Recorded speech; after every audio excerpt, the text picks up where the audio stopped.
علامہ ابن عربی نے خاموشی کی دو قسمیں بیان فرمائی ہے: زبان کی خاموشی، دل کی خاموشی۔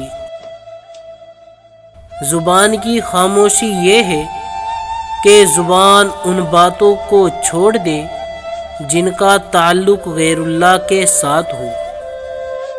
دل کی خاموشی یہ ہے کہ دل میں شیطانی وسوسے کسی وقت بھی پیدا نہ ہو۔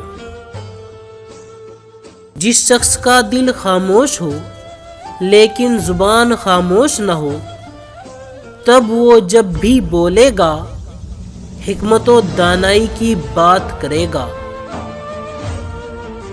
جس شخص کی زبان اور دل دونوں خاموش ہو، اس پر مخفی اسرار کھلتے اور تجلیات ربانی وارد ہوتی ہے۔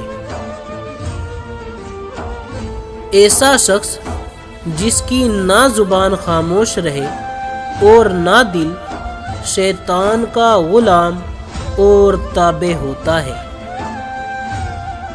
جھوٹے انسان کی اونچی آواز سچے انسان کو خاموش کرا دیتی ہے، لیکن سچے انسان کی خاموشی جھوٹے انسان کی بنیاد ہلا دیتی ہے۔ جو شخص زبان کا خاموش ہو لیکن دل کا خاموش نہ ہو، تو اس کے گناہوں کا وزن ہلکا ہوتا ہے۔ حضرت عیسیٰ علیہ السلام کی خدمت میں عرض کیا گیا کہ ہمیں ایسا عمل بتائیے جس سے ہم جنت میں داخل ہو جائے۔ آپ علیہ السلام نے خاموش رہنے کی تلقین فرمائی۔ لوگوں نے کہا کہ ایسا تو بہت مشکل ہے۔